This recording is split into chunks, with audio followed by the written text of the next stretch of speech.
gelecek 10 yıl içinde dünya dışında yaşamlar olduğuna dair güçlü verilere ulaşacağımıza ve 10 ila 20 yıl içinde kesin kanıt elde edeceğimize inanıyorum.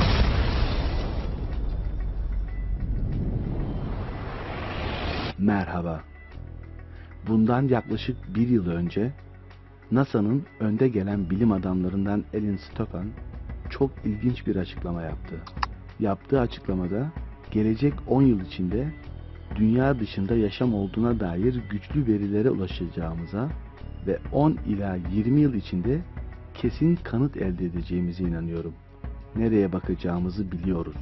Nasıl bakacağımızı biliyoruz ve büyük oranda bu arayışta ihtiyaç duyulan teknolojiye de artık sahibiz dedi. Evet, bence bu açıklamanın en çarpıcı kısmı ise nereye bakacağımızı biliyoruz kısmı. Yani nerede olduklarını biliyoruz ancak şu an bakamıyoruz. Baksak da göremiyoruz. Ama yarın onların bizi gözlemlediği gibi biz de onları gözlemleyeceğiz diyor. Ve tam da bu açıklamaların arefesinde bu sefer Rus Bilim Akademisi Uygulamalı Astronomi Bölüm Başkanı Andrei Finkestin, insanlığın önümüzdeki 20 yıl içinde dünya dışından uygarlıklarla karşılaşacağını umduğunu söyledi. Finkelstein sözlerine şöyle devam etti. Diğer gezegenlerde yaşam var ve 20 yıl içerisinde başka gezegenlerdeki hayatı da keşfedeceğiz.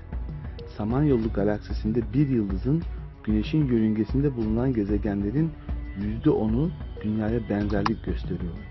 Bu gezegenlerde su bulunması halinde hayat olabilir ve hatta insanlar gibi 2 kola, 2 bacağı, 1 kafaya sahip uzaylılar da olabilir dedi. Ve tüm bu açıklamaların yapıldığı dönemde Tanrıların Arabaları adlı kitabın yazarı Eric von Däniken, uzaylıların çok eski çağlarda dünyayı ziyaret ettiğini ve eski ilkel insan türlerini teknolojileriyle etkilediğini iddia etmekte. Ve sanki Rus ve Amerikalı bilim adamlarıyla sözleşmiş gibi uzaylılarla 10 yıl içerisinde temas kurulacağını ifade ederken bir yandan da şunları söyledi. Bizler onların bir parçasıyız. Onların çocuklarıyız ve ebeveynler her zaman çocuklarının nasıl gelişim gösterdiğini bilmek isterler. Bizimle ilgileniyorlar. Binlerce yıl önce buradaydılar. Geçmiş zamanda atalarımıza uzun bir gelecekte dönme sözü verdiler ve bu süre artık neredeyse doldu. Döndüklerinde kendilerini bize yavaş, insanlığı şoka uğratmadan sunacaklar. Geçmişte dünya dışı bu canlılar atalarımız tarafından tanrı sanıldılar.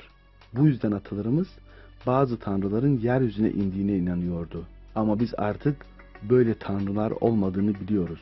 Çünkü sadece tek bir tanrı var. Binlerce yıl önceki eski yazılar, eski kitaplar hep bize gökyüzünden gelen ve yardım eden tanrılarla dolu.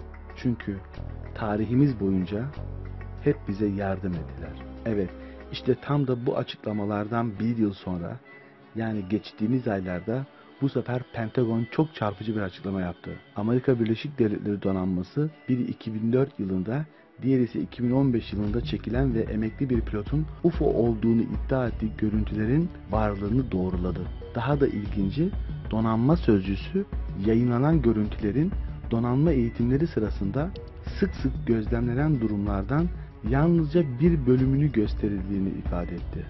CNN'e ve NBC'ye yazılı bir açıklama gönderen Amerika Birleşik Devletleri sözcüsü, UFO görülen vakalarla ilgili olduğu söylenen ve internette yayınlanan görüntülerin tanımlanamayan hava olgusu görüntüleri içerdiğini doğruladı.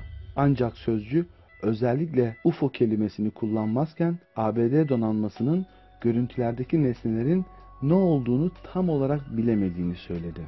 Evet, tüm bu bilgileri kısaca toparlayacak ve yorumlayacak olursak, yaklaşık bir yıl içerisinde farklı kaynaklardan ard arda yapılan bu çok net tarih vererek yapılan bu özgüven dolu açıklamalar bize göstermekte ki dünyanın belki de yıllardır beklediği büyük buluşma için bir geri sayım başlamış olabilir.